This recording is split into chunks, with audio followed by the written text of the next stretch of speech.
오늘은 은사에 대해서 이야기를 나누는데, 제일 먼저 1절에 보면 사랑을 추구하십시오 이렇게 되어 있죠.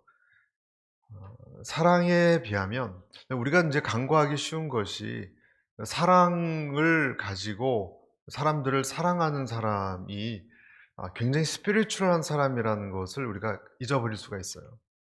왜 그러냐면, 이 세상 사람도 사랑하니까 그게 뭐 대단하냐 생각하는데, 아닙니다, 여러분. 크리스찬의 이 사랑은, 이 세상 사람들은 어떻게 보면 자기 본능적인 것이고, 동물도 사랑이 있잖아요. 자기 자식 키우잖아요. 크리스찬의 사랑은 그런 것을 좀, 정도를 지나가는, 그럴 수 없는 사람에게도 이렇게 자꾸 사랑이 되고 불쌍히 여겨지는 그런 어떤 경지라 그래야 되나? 그런 형제애, 자꾸 그에게 뭐 하나라도 더 이렇게 알려주고 싶고 섬기고 싶고 이런 마음이 있다면, 그것은 하나님의 원천이에요. 이 세상 사람들의 사랑도 사실은 하나님이, 태양이 원천인 것처럼, 태양이 원천이니까 그 에너지를 받아서 식물도 자라고 식물을 먹고 동물도 다 자라고 그렇게 되는 거 아니겠습니까? 원천은 하나님이에요. 사랑은, 이 세상 사람의 사랑도 원천이 하나님이고, 특히 크리스찬의 사랑은 더한 것입니다. 그래서 누가 신령한 사람이냐, 누가 영적인 사람이냐, 뭐 어떤 은사가 많이 있고 또 성경을 잘 알고 또 굉장히 이렇게 홀리한 목소리를 가지신 그런 분들 있죠. 할렐루야 이렇게 이러신 분들, 또는 뭐 이렇게 뭐 주님께서 제게 뭐라고 그러셨, 이런 분이 영적인 게 아니고요. 여러분, 절대 그런 사람들이 영적인 것이 아니고, 아, 사랑이 많은 사람이에요. 그게 성경적인 것이라고 여러분 생각하셔도 좋습니다. 그래서 가장 영적이고 성숙한 사람은 어떤 사람이냐? 단연코 말할 수 있습니다. 사랑이 넘치는 사람이에요. 그 사람이 성숙한 사람이에요. 왜냐하면 그 사람은 이미 자기 열등감과 자기 한계와 분노와 그런 것을 겪어낸 사람이에요, 이미. 그렇죠? 자기의 어떤 절제, 그리고 끝까지 그 사람을 관용하는 법, 긍휼히 여기는, 이것이 경험이 이미, 그것이 극복한 사람이기 때문에 그런 사랑이 가능한 거예요. 그래서 오늘 어떤 은사를 얘기하기 이전에 이 사랑을 추구하십시오라고 첫 마디에 그렇게 됐다는 것을 우리가 일단 염두에 두고 가야 됩니다. 왜냐하면 마태복음에도 보면 우리가 알듯이 7장에 보면 주여 주여 하는 자마다 천국에 들어온 것이 아니라 그랬잖아요. 많은 권능을 행하고라 그랬어요. 병도 고치고 무슨 여러 가지 은사가 있는데도 예수님이 보시기에는, 그것은 네가 헷갈렸다, 그건 전혀 내가 준 것이 아니다라고 이야기할 수가 있는 것입니다. 우리가 선지자 노릇을 하고 어떠한 많은 성령의 은사자를 쫓아가고 그럴 수도 있습니다. 그럴 수 있습니다. 그리고 그것을 굉장히 신기하게 여길 수도 있습니다. 그리고 나는 왜 그것이 없는가? 저 사람은 있는데 그 사람은 굉장히 위대하게 볼 수도 있습니다. 제가 뉴질랜드에 있을 때 이 베니 힌이라고 아십니까, 여러분? 옛날에 안녕하세요 성령님 책 쓰신 분이 왔었어요. 그래서 뭐 저희 교인들도 간다 그러길래 저는 약간 그 사람을 약간 경계했었는데 그래도 갔어요, 집회. 근데 갔더니 정말 아니나 다를까 팔을 휙 쳤는데 추풍낙엽 쓰러지듯이 앞에 한 두세 줄이 쫙 쓰러지고요. 무슨 응원할 때 이렇게 쫙 일어나는 거 있잖아요. 이렇게 사람들 무리가 수천 명 중에서 이렇게 하니까 이렇게 쫙 쓰러지고, 이렇게 하니까 쫙 쓰러지고, 참 이상한 모습을 봤어요. 그리고 막 깔깔깔 웃고 홀리 레프터라고 하는 그런 은사의 장면을 보고, 굉장히 훌륭하고 대단한 사람인가 보다, 이제 이런 생각도 하면서 은사에 대해서도 관심이 좀 많이 생겼던 그런 기억이 납니다. 베니힌. 베니힌도 그런데 한때 좀 구설수에 올랐던 거 여러분 아시죠? 그 사람도 어쨌든 간에 그런 것을 그럼 어떻게 볼 것이냐, 이런 부분도 오늘 좀 약간 다루고 싶어요. 하지만 그런 성령의 은사를 생각할 때 꼭 기억하세요. 뭘 기억하셔야 되냐면, 하나님께서는 그런 은사가 많은 사람이나 그런 은사가 전혀 없는 사람이나 하나님 보시기에는 그 사람을 똑같이 보신다 하는 거예요. 여러분 믿습니까? 어떤 사람이 눈에 보이는 어떤 신령한 어떤 은사를 가지고 있어서 교만할 필요도 없고, 그 사람이 그것을 너무 부러워할 것도 없어요. 하나님이 주신 건데 안 주셨으니 뭐 나에게. 바람이 불면은 여러분 나뭇잎은 흔들리고 그렇죠? 나뭇잎은 파르르 떨어요. 그리고 나뭇가지는 흔들려요. 그리고 돌은 어때요? 돌은 가만히 있죠. 제가 무슨 말씀 지금 드리는 걸까요? 바람이 불었어요, 분명히. 돌에게도 불고 나무에게도 불고 나무 잎에게도 불었어요. 그런데 나뭇잎 사이에는 파르르 떨리는 사람이 있고 어떤 사람은 돌처럼 그냥 아무 감각이 없는 사람. 그러나 그 사람도 성령의 영향을 받은 거예요. 그러니까 물성이 다른 거예요, 그냥. 그 사람의 어떤 기질이나 상황에 따라서 하나님이 쓰시는 차이지 나뭇잎이 더 돌보다 우월하다라고 말할 수 없는 거예요. 하나님이 그렇게 만드셨기 때문에. 그렇지만 성령님께서 우리에게 그 사람을 인격적으로나 여러 과정을 통해 사랑을 심어주시면 그 사람에게 나타나는 사랑은 확실하게 하나님의 것이에요. 그래서 사랑이 훨씬 중요하다. 오히려 이 사랑이 빠지고 은사가 있는 사람이 위험합니다. 그렇게 실족한 사람 많이 봤습니다. 그래서 오히려 굉장히 고통을 받는 경우도 봤습니다. 교만해졌기 때문에 하나님이 그 사람을 훈련시키는 경우를 저는 봤습니다. 화곡동 백집사라고 있어요. 화곡동 백집사. 그분이 그런 케이스였어요. 압살롬 같은 경우도 하나님이 은사를 많이 주셨어요. 상담의 은사, 또 리더십의 은사. 하지만 그는 하나님을 잘 몰랐기 때문에 비극적 결말을 맞았잖아요. 다 그런 식입니다. 분별을 위한 팁을 좀 드릴게요. 여러분, 잘못된 성령 운동을 조심하십시오. 옛날에는 좀 심하고 요즘은 그렇게까지는 안 그런 것 같은데 여러분 그 신사도 운동이라는 말씀 들어보셨나요? 신사도 운동이라는 것이 있어요. 아까 제가 말씀드린 그런 뭐 베니 힌이라든지 또 뭐 위트네스 리, 또 워치만 리도 포함될 수 있죠. 느즘비 운동, 아이합도 들어갑니다. 여러분 아이합 들어보셨죠?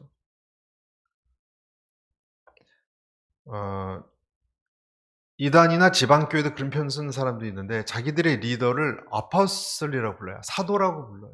그래서 여러분 어느 단체든지 어느 사도 이렇게 표현을 쓰는 곳은 가지 마세요. 뭔가 이상한 거예요. 왜냐하면 여러분 그 사람이 만약에 사도고 선지자면 그 사람이 하는 말은 지금 성경에 버금가는 권위가 있다는 말이에요. 사도니까. 그렇지 않습니까? 바울도 본인이 사도라고 직접 예수님이 계시한 사도라 그래서 그 편지에 권위가 있다고 얘기하는 정도인데 지금도 어떤 사람이 사도라 그러면 그 사람이 무슨 뭐 골로새서 빌립보서 쓸 정도의 권위가 있는 거 아니겠습니까? 그러니까 그런 용어를 쓰는 것을 조심히 하셔야 됩니다. 그런 분들의 특징은 현재 기독교를 옛 포도주, 옛 부대라고 표현을 하고요. 본인들이 새 포도주고 새 부대라고 얘기합니다. 그래서 포도주 부대는 터져서 이제 옛날 시대고 이제 업그레이드가 돼야 되기 때문에 기존 기독교를 종교라고 얘기하고 본인들은 뉴 와인이라고 얘기하는 그런 사람들입니다. 자, 이런 말씀 드린 이유는 전 세계적으로 이러한 어떤 성령 운동 또는 오순절주의, 펜타코스타 이런 쪽이 점점 그 지배력이 커지기 때문에 다 그런 건 아니지만 그런 부분들도 우리가 생각을 하지 않을 수가 없습니다. 기적, 예언, 계시 또는 어떤 도미니언, 여러분 그런 얘기 들어보셨습니까? 영적 도회, 그런 말 들어보셨어요? 어느 선교지에 가면 영적 도회를 합니다. 스피리추얼 매핑이라 그래서 어디를 영적으로 스트롱홀드니까 여기를 파쇄해야 되니까 집중 기도를 하고 땅 밟기를 하고 막 7바퀴를 돌고, 물론 그거 자체는 잘못이 아니에요. 저도 7바퀴 돌고 그랬어요. 이슬람 사원을. 그러나 영적 도회도 사실은 성경에 없어요. 여러분 지역 신의 개념이거든요. 그것도 이런 얘기 들어보셨죠? 그것도 엄밀히 얘기하면 성경적인 것이라고 보기는 조금 힘들어요. 성경에 없으니까.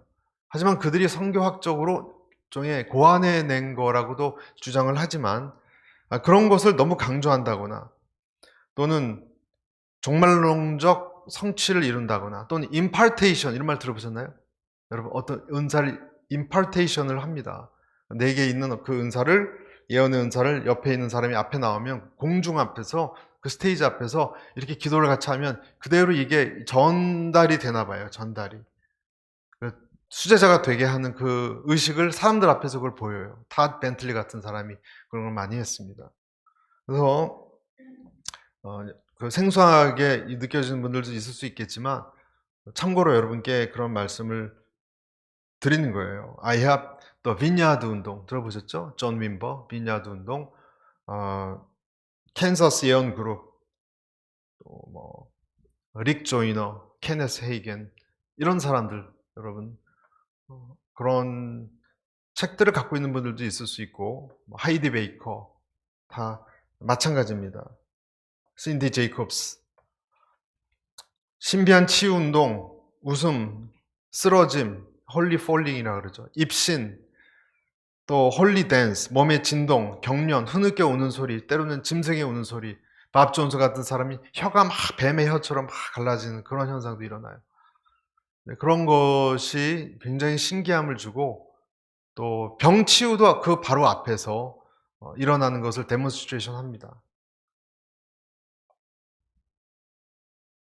다 은사에 좀 치우친 그룹들이다 이렇게 생각하시면 되는 거예요. 제가 지금 드린 이 이름들은 앞으로 크리스찬에겐 이런 쪽으로 여러분들이 스쳐 지나갈 수 있어요. 분명히. 그래서 그런 현상들을 그럼 완전히 무시해야 되는 것인가? 그렇게 말씀드리지는 않았어요. 이 부분은 사실 굉장히 좀 민감할 수 있어요. 그걸 완전히 부인한다. 성령의 사역을 부인하는 거니까 그것도 아니에요. 그러나 제가 말씀드린 것은 뭔가 너무 그것을 치우치지 말라는 거예요. 치우치지 말라는 거예요. 저희 교회에서도 많이 집회하는데 어떤 분이 홀리 폴링을 한다. 쓰러질 수 있어요, 여러분. 쓰러질 수 있어요. 제가 기도했을 때도 쓰러진 사람들이 있었어요. 많이 있었어요, 화요 성령 집회는. 온누리교회도 많이 쓰러지기도 합니다. 하지만 어떤 선을 지킵니다. 부작용이 있기 때문에. 하나님이 지금도 계시하시는가? 특히 여러분 이렇게 말씀하시는 것도 조금은 조심해야 돼요. 하나님이 내게 이렇게 말씀하셨다 이런 표현 있죠. 하나님 내게 이렇게 말씀하셨고 더 나아가서 하나님이 당신에게 이 말을 전하라고 이렇게 말씀하셨다. 어떤 근거로 그렇게 얘기하는 거죠? 정말 또렷이 한국 단어로 문장으로 주어 동사 보어 이렇게 들으셨나요? 목적어? 아니면 영문으로 들으셨나요? 아니면 어떤 느낌인가요? 그 느낌이 본인의 육적인 이 사람에 대한 바람이면 어떻게 해요? 그러면 잘못 전달하는 거잖아요. 그러니까 그런 하나님이 내게 계시하셨다 이런 것도 조심해야 되는 거예요. 그렇다고 그것이 부정한다는 것도 아니에요. 네, 균형을 얘기하는 거예요. 성령의 영감이 있고 성령의 조명이 있어요. 두 가지는 달라요. 성령의 영감과 조명은 달라요. 성령의 영감은 옛날 그 성경을 기록했을 때 하나님께서 영감을 주셔서 성경을 기록해 계시는 거고요. 그 성경에 기록된 것을 설교자나 또 큐티를 하는 사람이 딱 조명을, 일루미네이션을 해줘요. 깨닫게. 그것은 지금 일어나는 것이 맞는 거예요. 하지만 영감은 일어나지 않아요, 지금. 그 영감이 일어났다고 하면 이단이에요. 하지만 그 말씀을 깨달아 알게 됐고 하나님이 큰 느낌, 깨달음, 강하게 말씀하신 것 같다. 이것은 조명이에요. 이것은 올바른 거예요. 전체적으로 보면 기록된 성경을 통해서 하나님은 최종적인 계시는 완료하셨어요. 완료가 됐어요. 클로즈 됐어요.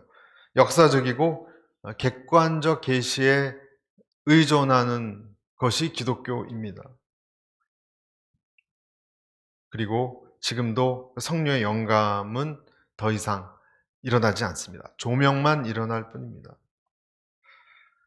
그래서 성도들에게 이미 기록된 성경의 말씀을 잘 깨닫고 적용하게 하고 해석하고 적용하게 하는 것이 주님이 원하시는 것입니다. 근데 이제 아까 말씀드린 이런 그 신사도 운동이나 또 극단적 성령 운동을 하는 사람들은 이 부패한 서구 문명에 대적하기 위해서는 이러한 하나님의 직통 계시나 이런 것을 선포하고 그런 현상으로 쓰러뜨리고 이 방법밖에 없다. 이제 이렇게 많이 얘기를 하고요. 기존의 기독교는 그 경건의 모양만 있지 능력이 없다. 이렇게 얘기하면서 폄하한 경우가 많이 있습니다. 그래서 이제 자기들이 제3의 물결이다. 여러분 그런 얘기도 들어보실 수 있어요. 제3의 물결, 1910년도 부흥이 1물결, 1960년도 은사운동이 제2물결, 그 이후에 80, 90년도 이후에 제3의 물결이라고 하는데 그런 이야기를 하는 것입니다. 그래서 어떤 설교 말씀 또는 말씀 공부보다 기적을 중요시 여기는 그룹들이라는 것입니다. 꼭 기억하셔야 되는 것이 예수님도 여러분 기적과 표적과 기사를 많이 행하셨지만 항상 예수님이 그런 일을 행하셨을 때는 하나님의 어떤 메시지를 서포트하기 위해서 또는 드러내고자 하는 목적 때문에 그렇게 하셨다라는 것을 우리가 잊지 말아야 돼요. 그것은 그러니까 보조수단이었고요. 진짜 목적은 하나님의 뜻을 알려주고자 했던 거예요. 사람들에게 복음의 메시지를 주고자 했던 거예요. 오늘 바울이 그렇게 얘기합니다. 신령한 것들을 열심히 구하되 특히 예언을 간절히 구하라. 그렇게 얘기합니다. 1절 사랑을 추구하십시오. 신령한 것들을 열심히 구하되 특히 뭘 구하라고요? 예언하기를 구하라. 예언하기를. 여기서 이제 예언이라는 것은 그러면 오늘 핵심 주제인데요. 예언이라는 것은 뭔가? 예언이라는 것은 뭔가? 그 과거에 그 무슨 이사야 선지자가 예언했고 그런 게 아니에요. 여기서 이 신약에 들어와서 그 서신서에서 나오는 이 예언의 뜻은 그런 것이 아니고 성경 주석학자들은 예언의 은사를 목사의 강해 설교라고 얘기들을 많이 합니다. 목사의 강해 설교가 곧 예언이다. 그러니까 사도나 옛날 선지자들이 했던 것이 아니고 왜냐하면 여러분 강해 설교는 뭡니까? 왜 강해를 해서 설교를 합니까? 그것은 하나님의 뜻이 무엇인지 열심히 단어도 살펴보고 문장도 보고 전체 맥락도 보고 해서 우리에게 그걸 살아갈 수 있도록 잘 재조합을 해서 전달하는 것이기 때문에 즉 하나님의 메시지를 좀 더 쉽고 명확하게 우리에게 전달하고자 하는 것이기 때문에 강의 설교예요. 하나님의 뜻을 펼쳐 보이는 거예요. 원래 성경이라는 것은 그 뜻을 금방 헤아려 알기가 사실 쉬운 게 아니에요. 성경을 그냥 처음 읽고 다 깨달아 알기에는 쉽지가 않습니다. 그냥 감을 좀 잡을 뿐이지. 그 뜻을 펼쳐서 알려줄 때 하나님께서 그때 역사를 하세요. 중간중간. 그의 지성과 그의 또는 뭐 성격과 의지를 통해서. 그래서 그것을 다시 현대에 맞는 그런 언어로 재구성해서 전달하는 것. 그것이 예언입니다. 하나님의 의지죠. 하나님의 의도. 그렇지만 강의 설교만이 예언이다라고도 할 수 없어요. 그 이상도 있어요. 설교자, 목사만 지금 여기서 얘기하는 예언을 하라. 그것이 아니라 여러분도 할 수 있는 거예요. 여러분이 여러분의 따님에게, 아들에게, 남편에게 오늘 하나님이 이런 말씀을 내가 느꼈는데 참 이렇게 우리가 살아가야 될 것 같아. 이게 예언이에요. 이게 아주 중요하다라고 말하고 있는 거예요. 여기에 하나님의 의도가 들어있기 때문에. 그래서 저는 오늘 두 가지를 나누고 싶은데 예언에 대해서. 첫째, 예언은 가장 쉬운 말로 표현하면 성령의 감동을 따라 하나님의 메시지를 사람들에게 전하는 것이다. 무엇에 따라? 성령의 감동에 따라 하나님의 메시지를 뭐에 대한 거예요? 하나님 나라의 과거, 현재, 미래. 과거 행하셨던 것, 지금 그리고 미래에 있을. 뭐 종말론도 그래 다 포함되겠죠. 전하는 것이다. 그것이 예언입니다. 예언은 지금같이 어려운 시대에 우리에게 이길 수 있는 빛과 같은 존재입니다. 등대 같은 이 예언의 말씀이 있기 때문에 지금 우리 이 세상에 일어나는 일들을 딱 초점을 맞춰서 볼 수 있는 어떤 기준이 생긴 거예요. 그것이 없으면 여러분 지금 역사가 어디로 가고 내 인생이 어디로 가고 왜 내 인생이 이렇게 사라져 왔고 또 이렇게 꼬여 왔고를 뭘로 풀겠습니까? 우리가 기준점이 없으면 하나님의 목적이 없으면. 그런데 이 예언의 말씀을 아는 사람은요 인생이 그래서 이렇게 좀 정리가 돼요. 그리고 내가 어디다가 가치를 부여하고 살아야 될지도 이 우선순위라 그래야 되나 이게 딱 잡히는 거예요. 어떤 학생이 자기가 누군지 모르는데 만약에 고등학교 2학년이다 하면 가치가 딱 잡히죠? 1, 2년 내에 시험을 봐야 되니까 지금 난 공부할 때다. 그래서 고로 난 뭘 해야 되겠다. 그래서 뭐 학원을 등록하든지 뭘 해야 되는지 밥을 운동은 이게 다 거기에 맞춰지잖아요, 여러분. 똑같은 거예요. 우리가 크리스찬으로서 하나님이 하신 일, 하시고 계신 일, 미래에 일어날 일을 딱 잡으면은 하나님의 예언의 메시지를 갖고 있고 그것을 서로 주고받으면 질서가 잡히는 것입니다. 그리고 힘도 나는 것입니다. 혼돈 속에서 빛처럼 그 역할을 하는 거예요. 또 잘못된 길로 가면 깨우침을 주는 거예요. 지금 넌 그럴 때가 아니다. 가정을 일으켜야 될 때라면 이 사람 너무 여행을 너무 많이 하면 안 되는 거예요. 예를 들어서 가정을 지켜야죠. 기준이 생겼잖아요. 이 사람은 가정을 세워야 되는 사람이다. 예를 들자면 그런 것처럼 하나님은 우리에게 빗겨놨을 때 어떤 죄책감 또는 어떤 두려움을 줘서 다시 돌아오게 하는 그 하나님의 기준 예언의 말씀을 거기 물들어 살게 하시는 거예요. 늘 거기에. 자, 좀 더 이제 심층적으로 좀 말씀드리겠습니다. 하나님의 말씀을 그렇다면 전달할 때 제가 또는 설교자가 그것이 왜 하나님의 음성으로 들어야 되는가 생각해 보신 적이 있나요? 자, 오늘도 이 고린도전서를 왜 우리가 공부해야 되나요?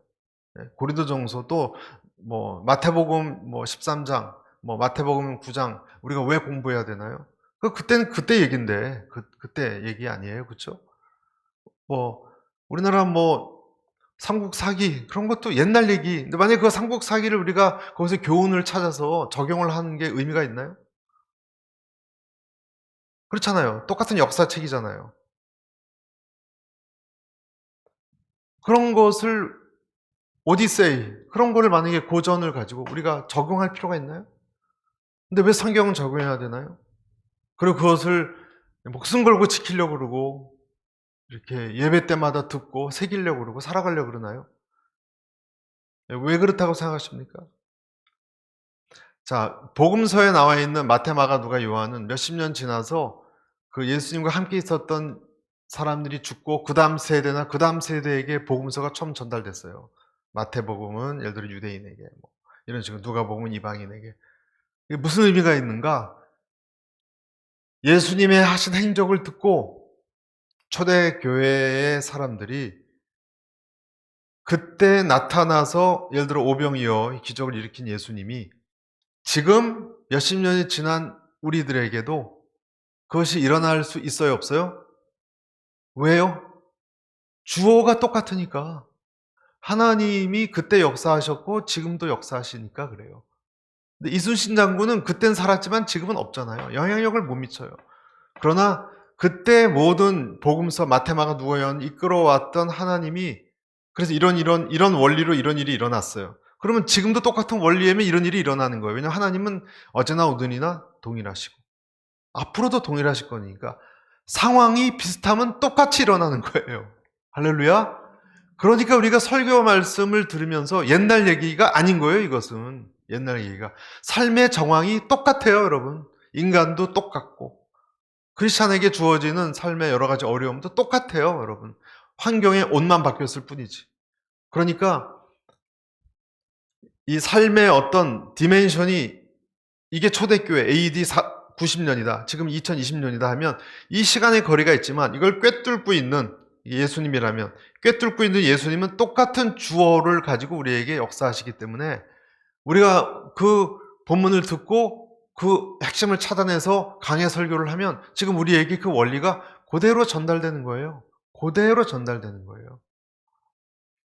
마치 뭐가 같냐면 한국에 우리 친척이 주민등록증이 있으니까 어디 가면 무슨 혜택을 받더라. 내가 지금 주민등록증이 있으면 한국 들어가면 혜택을 받을 수 있는 거예요. 똑같이. 그 조건이 되면.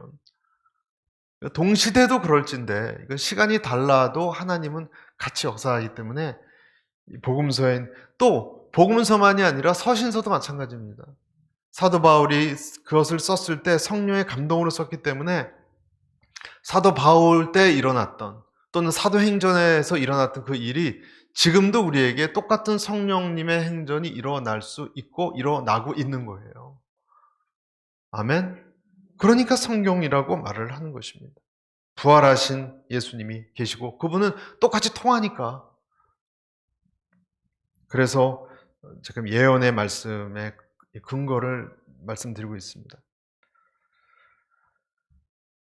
그런데 바울은 예언의 은사를 사모하라고 했는데 첫 번째, 이게 공동체에 더 유익하냐? 2절, 3절을 보십시오. 방언을 말하는 사람은 사람들에게 말하는 것이 아니라 하나님께 말하는 것입니다. 아무도 이것을 알아들을 수 없습니다. 이는 그가 영으로 비밀을 말하는 것이기 때문입니다.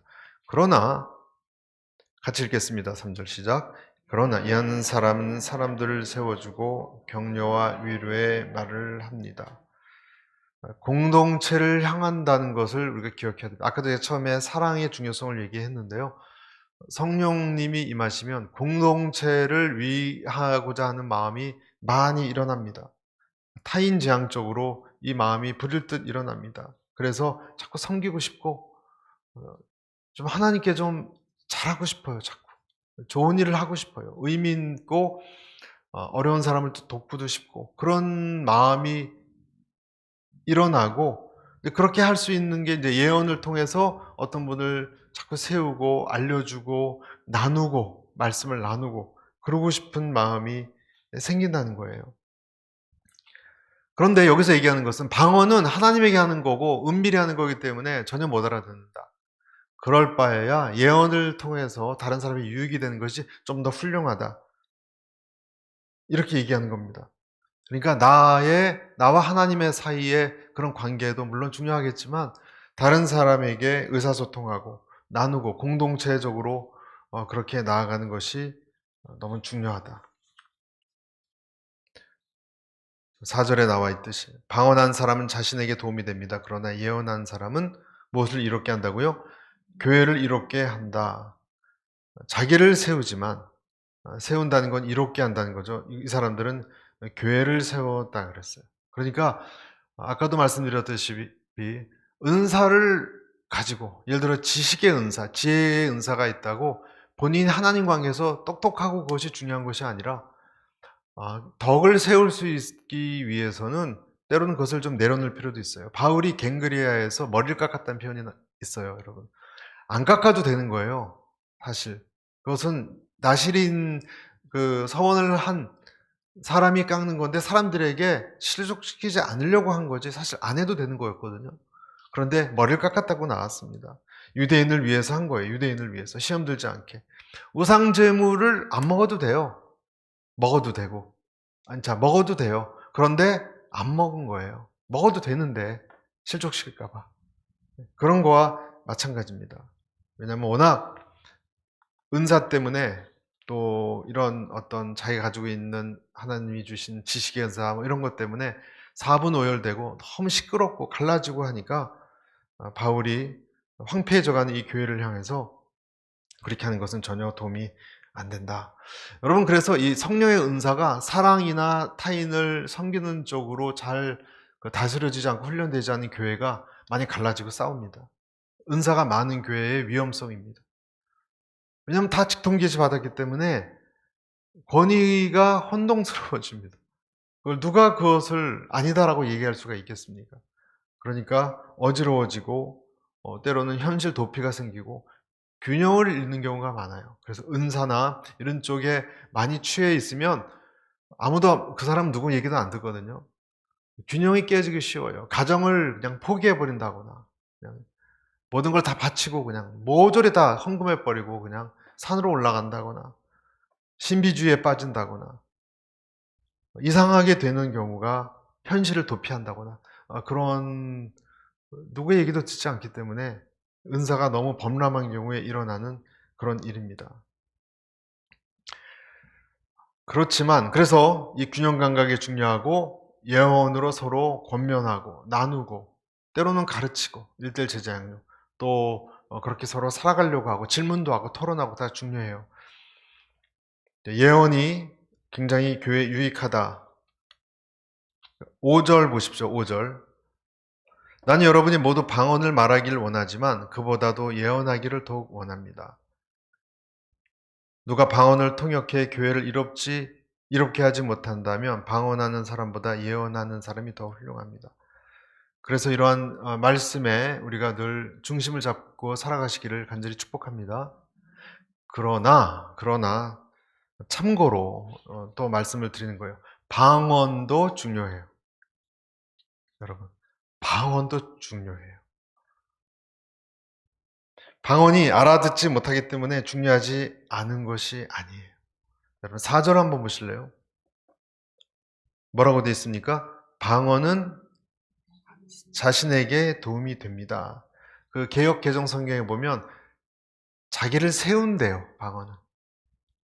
방언은 자기를 세운다고, 덕을 세우고 자기를 세운다는 표현이 나와요. 영어로 edify, 자기를 이렇게 건축한다는 뜻이에요. 오이코도메 원어로 세운다. 그러니까 방언이 어떻게 하느냐? 자기를, 물론 사람들은 못 알아들어요. 이것은 성령의 그 9가지 은사 중에서 여러분, 방언 빼고는 다 남을 위한 거예요. 예언도 그렇고, 뭐 무슨 지혜의 은사, 또 뭐 치유의 은사, 이런 거 다 남을 위한 건데, 방언은 누굴 위한 거예요? 나를 위한 거예요. 그러니까 나를 위해서 나를 세운다는 것은 자기를 세우는 거예요. 흔들리는 것을 세우는 거예요. 무너져 내리는 것을 이렇게 세우는 거예요. 혼란스럽고 애매하던 것을, 약하던 것을 확실하게 세우는 거예요. 덕을 세운다는 뜻이, 그 오이코도메의 뜻이 그런 거예요. 그래서 방언은 자기, 예언은 교회. 그럼 방언이 열등한가? 절대 그런 것이 아닙니다. 방언은 내 안에 있는 약해져 있고 무너져 가고 그런 것을 강하게 만드는 것, 흔들리는 것이 확고해집니다. 그래서 방언을 하면 할수록요, 여러분, 내 안에 흔들려지는 어떤 그런 희뿌연 것이 명확해지고 강해지는 것을 여러분 느껴요. 여러분, 그래서 방언을 하는 거예요. 하나님과 나 사이에 내 안에 있는 성령님이 하나님께 고해 바쳐 올리기 때문에 내 안에 있는 영적인 어떤 질감, 영적인 근육이 강해집니다. 그것이 강해지고 세워지고 구축이 되어야, 그래야 또 누굴 돕지 않겠어요. 그렇죠? 그러니까 방언하는 것을 힘쓰라 그랬어요. 조용기 목사님 같은 경우는 제일 그 여러 은사 중에서 어느 한 가지를 고른다면 뭘 고르시겠습니까? 그랬더니 방언이라 그랬어요. 방언. 왜냐하면 자기를 명확히 세워야 되니까 먼저 내가 살아야 되지 않겠습니까? 흔들리지 않고. 여러분, 그래서 방언을 하다 보면요, 영적 치유가 일어납니다. 실제로 일어납니다. 약해진 나, 혼란스럽고 그런 사람, 우울증 같은 것도 영적인 문제예요. 어느 부분은. 그래서 그런 것이 치유가 일어나고 강하게 세워집니다. 그래서 다른 모든 은사를 위한 기초 체력이에요. 기초 체력. 그것이 방언이에요. 방언하기를 힘쓰라. 뒤에 보면 방언하기를 힘쓰라 하는 부분도 나와요. 여러분, 홍콩에 가면 제키 플린저라는 그 여성분이, 지금은 모르겠는데 옛날에 제가 갔을 때 마약 중독자 사역을 많이 했는데, 여러분, 원래 마약 중독자는 치유가 불가능해요. 알코올 중독자도 치유가 불가능하듯이 마약 중독자는 더 안 되는데 완전한 치유가 엄청나게 일어났어요.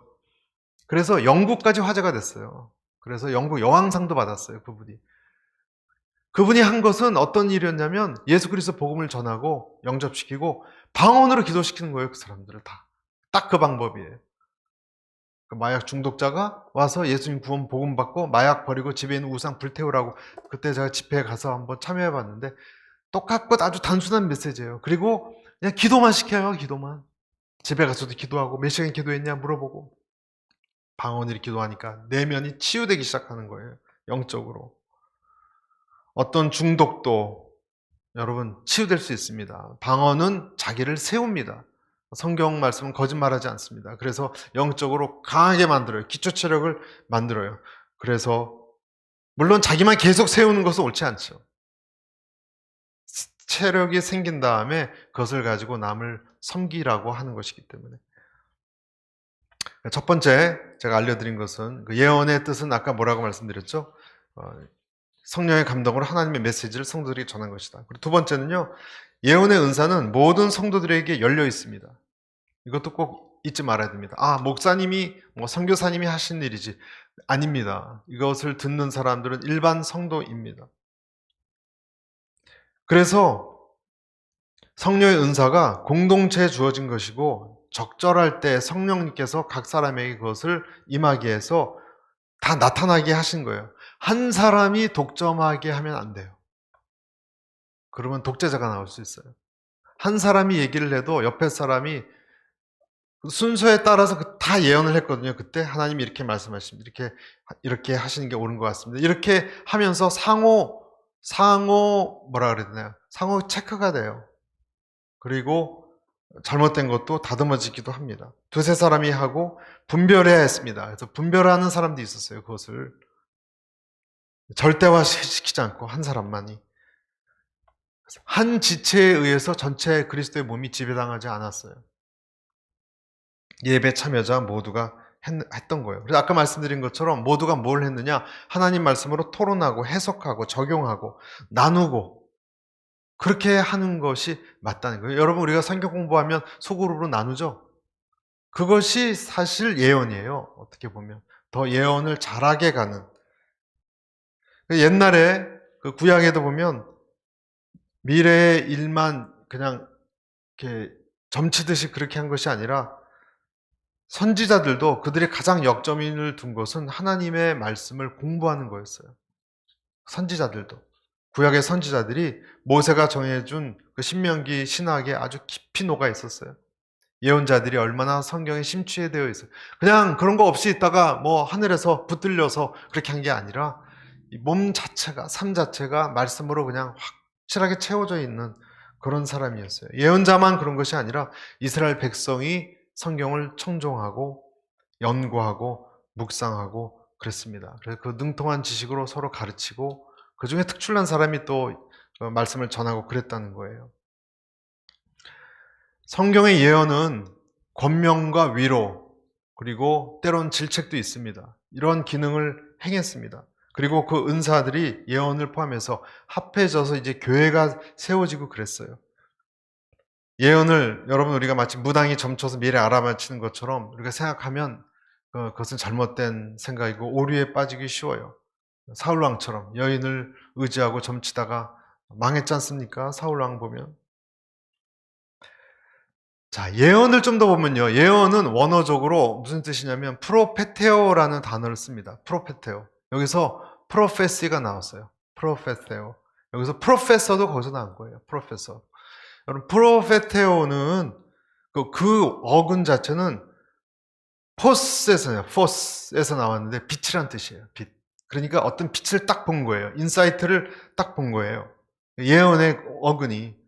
그러니까 우리가 보통 알듯이 무슨 점치는 듯 알아맞추는 그런 것이 아니라 상대가 인정을 하건 뭐 간과해서 그가 모르는 것을 이렇게 딱 얘기하는 거예요. 예를 들어서 당신은 전공을 바꾸세요. 딱 그랬어요. 만약에 하나님이 말씀하십니다. 당신 지금 전공을 바꾸세요. 만약 그랬다고 쳐보세요, 여러분. 어떻게 보면 점치는 것 같죠. 그렇지만 더 깊이 보면 충고의 형식이에요. 담배를 끊으세요. 이거하고 뭐가 달라요? 어떤 하나님의 말씀 전체 흐름 속에서 딱 뭘 느낀 거예요. 그래서 얘기하는 거예요. 그러니까 예언이에요. 그러니까 빛을 보고 얘기하는 거예요. 어떤 신령한 것에 탁 무당이 뭐가 신기가 내려 그게 아니고. 무슨 말씀인지 이해가 가십니까? 그래서 당시에는 별도의 설교가 없었습니다. 초대교회에는. 사람들이 돌아가면서 순서대로 말하는데 어떤 사람은 성경 조금 알지만 지혜롭지 못해서 엉뚱한 얘기를 해요. 만약에. 그러면 그 두 번째 온 사람이 그것을 지혜로운 사람에 의해서 제지받기도 했습니다. 그래서 뒤에 보면 우리가 읽지는 않았는데 고린도전서 14장 32절에 예언한 자들이 예언하는 자에 의해서 제지받는다 이런 표현이 나와요. 여기 이 뜻입니다. 엉뚱한 소리 하지 마라. 좀 더 읽고 와서 얘기해. 이런 거예요.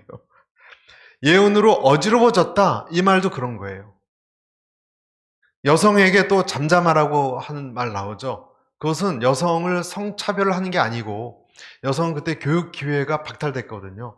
많이. 그때 당시 문화가. 그러니까 성경을 거의 배우질 못했어요. 그러니까 아무런 얘기나 하니까 여성은 잠잠하라.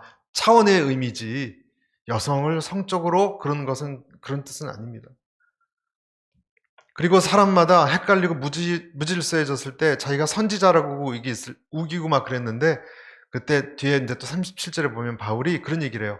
내가 너에게 편지한 것을 표준으로 삼으라 그래요. 표준. 어떤 표준이 있어야 되는 거예요. 그래서 전체적으로 올바르게 해석할 수 있는 것이 여러분 예언이에요. 자, 방언이 있죠, 여러분. 방언을 뜻을 이해하는 걸 통변이라 그래요.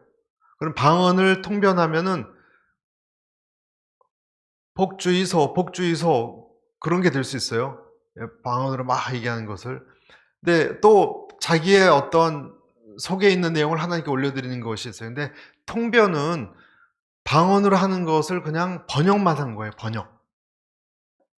예언은 해석이에요. 예언은 차원이 좀 높아요. 그래서 예언은 전체의 흐름 속에서 하는 것이기 때문에, 그러니까 잘못을 까발리게만 하면 안 되잖아요. 그것을 어떤 교훈으로 적용시켜서 나가는 거기 때문에 조금 다릅니다. 그래서 해석이 더 중요해요. 그러나 아까도 말씀드렸다시피 방언을 우리가 내 자신을 reinforce 시키기 위해서 그것도 굉장히 중요합니다. 그러니까 방언과 예언을 제가 여러분께 지금 말씀드렸어요. 그 예언의 핵심은 뭘까? 결론 부분인데 예언의 핵심은 뭡니까? 십자가예요. 성경 전체의 메시지의 핵심은 십자가인 것처럼 우리에게는요 십자가밖에 없습니다. 나는 죽고 죽으면 능력이 일어나는 거예요. 그 다음에 부활의 능력이. 그 흐름을 여러분 캐치하셔야 돼요. 죽어야 사는 거예요. 그래서 맨 마지막 12절 한번 보십시오. 12절 시작.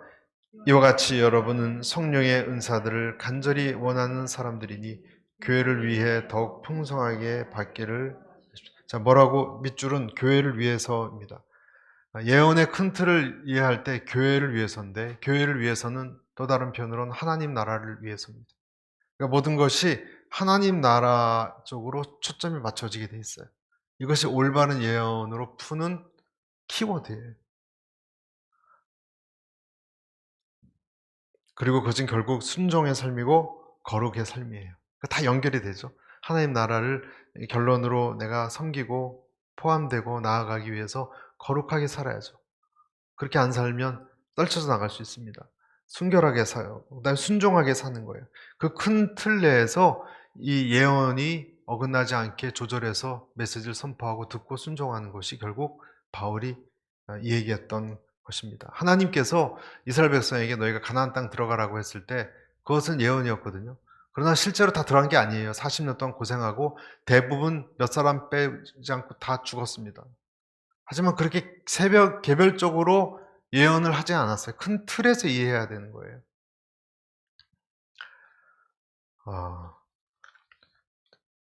우리가 큐티 말씀도 그렇고요. 큐티도 잘못 묵상하면 미신적으로 묵상할 수 있어요. 미신적으로. 하나님 나라 틀에서 이해하면 정확한 성경적인 예언을 여러분도 할 수 있고 뜻을 이해할 수 있어요. 마지막 이 부분만 좀 시간이 갔는데 말씀드리고 제가 마치겠습니다. 어느 직장을 들어가야 되는데 예를 들어서 A라는 직장이 있고 B라는 직장이 있는데 예언 기도를 받아요. 만약에 어디를 우리 그런 거 많이 하죠. 이 남자랑 결혼해야 되느냐, 이 남자랑 결혼해야 되느냐, 내 딸을 지금 어느 사위에게 결혼시켜야 되느냐. 너무 답답해서 예언 기도 잘하는 분한테 와서 예언 기도를 받았어요. 어느 직장을 가래요. 만약에 어느 직장에 가는 것이 하나님의 뜻이다. 근데 여러분 그때 내 마음은 뭔가요? 내가 어느 직장에 가려고 하는 것은 보통 저도 그랬지만 A라는 직장, B라는 직장 가려고 하는 것은 내가 그 어느 곳 직장에 들어가야 돼 전공을 살리고 소위 잘 나가고 돈도 잘 벌고 성공하느냐 그것 때문에 예언기도 받는 거 아니에요? 그렇죠? 근데 만약에 여러분 만약에 하나님께서 여러분에게 그렇게 성공하고 승진하고 좋은 인간관계 맺는 것을 원치 않는다면 어떻게 하실래요? 네? 원치 않아요. 하나님은 B라는 데를 들어가서 고생하기를 원해요. 왜냐하면 하나님 보시기에는 이 사람은 핵심을 아직 모르고 있어. 자기 입신의 영달만 생각하고 있어요. 그러면 하나님께서는 돌아가는 광야 40년을 원하셨어요. 그러면 그 예언 기도하는 사람이 뭐라고 답을 해야 됩니까? 그 핀트가 안 맞죠 벌써? 하나님의 뜻은 우리의 하나님 나라의 거룩한 순결한 신부로서 순종하고 사는 거예요. 그러니까 그러한 예언의 메시지가 오히려 당신 여기 들어가야 더 잘 됩니다라는 것보다 우월한 거예요. 그래서 예언을 안 들려주는 게 맞는 거예요. 그래서 A로 들어가서 성공하기를 주님이 원하신다라는 것은 잘못된 거예요. 하나님의 뜻은 그게 아니니까. 그러니까 우리가 생각하는 것과 얼마나 달라요. 그래서 큐티를 만약에 그런 식으로 하나님 오늘 말씀을 주시옵소서, 이 가게를 팔아야 됩니까 말아야 됩니까? 그것도 안 맞는 거예요. 하나님 내 그걸 고생하면서 영적으로 거듭나는 걸 원하신다면 어떻게 큐티를 통해서 지금 가게를 팔아야 되는지 말아야 되는지를 말씀해 주시겠어요? 처음부터 핀트가 안 맞고 의도가 안 맞는 거죠. 그러니까 예언이 더 하나님의 뜻일 거예요. 하나님의 뜻은 우리가 주님 안에서 주님의 뜻에 순종하는 거예요.